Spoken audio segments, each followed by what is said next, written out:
காப்பீட்டு திட்டத்தில் பெயர் சேர்ப்பதில் குளறுபடி.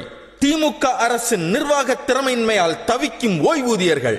அரசு ஊழியர்களுக்கு பழைய ஓய்வூதிய திட்டம் அமல்படுத்தப்படும் என வாக்குறுதி கொடுத்து அதை நிறைவேற்றாமல் வஞ்சித்து வரும் திமுக அரசு ஓய்வூதியர்களையும் நிம்மதியின்றி தவிக்க வைத்து வருகிறது. திமுக ஆட்சியில் ஓய்வூதியர்களுக்கு விநியோகிக்கப்பட்ட மருத்துவ காப்பீட்டு அட்டையில் பல்வேறு குளறுபடிகள் உள்ளன.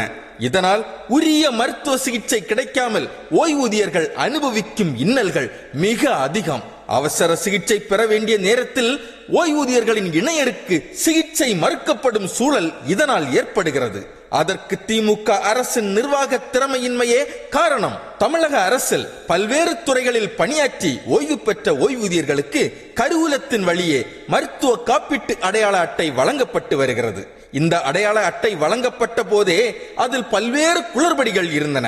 அடையாள அட்டையில் பலருக்கும் புகைப்படம் கூட இல்லாமல் இருந்ததே குளறுபடிகளின் உச்சத்தின் சாட்சி.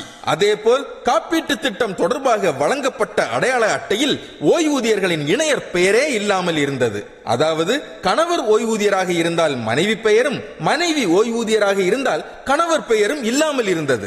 இப்படி குளறுபடிகளுடன் காப்பீட்டு அட்டை வழங்கப்பட்ட போதே அது சர்ச்சையானது. உடனே இதற்கென அனெக்சர் 3 படிவத்தை பூர்த்தி செய்து கருவூலத்தில் கொடுத்து இந்த பிரச்சனைக்கு தீர்வு காணலாம் என கடந்த 2023ஆம் ஆண்டே அறிவுறுத்தப்பட்டது.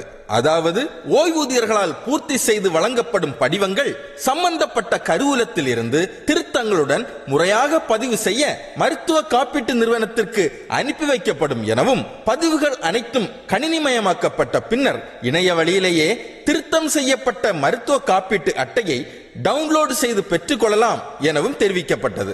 அதை அப்படியே நம்பிய ஓய்வூதியர்கள் பூர்த்தி செய்யப்பட்ட படிவங்களை கருவூலத்தில் சமர்ப்பித்தனர். ஆனால் இவை அனைத்தும் சம்பந்தப்பட்ட கருவூலங்களில் வருடக்கணக்கில் கிடப்பில் கிடக்கிறது. கருவூலங்களில் இருந்து அவை மருத்துவ காப்பீடு நிறுவனங்களுக்கும் அனுப்பப்படவில்லை.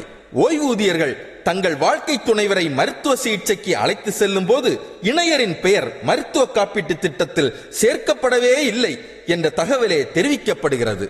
இதனால் தங்கள் வாழ்க்கை துணைவருக்கு மருத்துவ சிகிச்சை தேவைப்படும் ஓய்வூதியர் மருத்துவமனைக்கு அழைத்து செல்வதா அல்லது வாழ்க்கை துணையின் பெயரை மருத்துவ காப்பீட்டு திட்டத்தில் சேர்க்க கருவூலத்திற்கு அழைத்து செல்வதா என்னும் குழப்பமே இதுவரை தீர்ந்தபாடில்லை. வயதான காலத்தில் ஓய்வூதியர்களை அலைய விடுவதுதான் திராவிட மாடலா?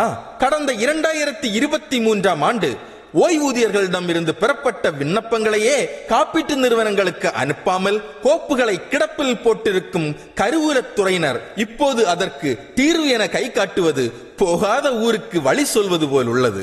மருத்துவ சிகிச்சை தேவைப்படும் ஓய்வூதியர் தன் வாழ்க்கை துணை குறித்த தரவுகளுடன் கருவூல அலுவலகம் செல்ல வேண்டுமாம். கருவூல அலுவலரின் கையொப்பம் பெற்று ஒரு நகலை கருவூலத்தில் கொடுத்துவிட்டு இன்னொரு நகலை சிகிச்சைக்கு செல்லும் மருத்துவமனைக்கு வழங்க சொல்கிறார்கள். ஆனால் அதை ஏற்க மறுக்கும் மருத்துவமனை தரப்பினர் ஓய்வூதியரின் இணையர் பெயர் கணினி பதிவில் இல்லை, இதனால் காப்பீட்டு திட்டத்தில் சிகிச்சை கொடுக்க முடியாது என்கிறார்கள். இந்த இடியாப்ப சிக்கலினால் ஓய்வூதியர்கள் அனுபவிக்கும் துயரங்கள் மிக அதிகம். திமுக அரசின் நிர்வாக தோல்வியால் தமிழகம் முழுவதும் ஆயிரக்கணக்கான ஓய்வூதியர்கள் தங்கள் இணையருக்கு மருத்துவ சிகிச்சையின்றி பாதிக்கப்பட்டுள்ளனர். பொறுப்புள்ள எதிர்க்கட்சி என்னும் முறையிலும் எப்போதும் மக்களின் குரலாகவே ஒலிக்கும் சட்டமன்ற உறுப்பினர் என்னும் முறையிலும் இதற்கு ஒரு சுலபமான தீர்வை முன்வைக்கிறேன்.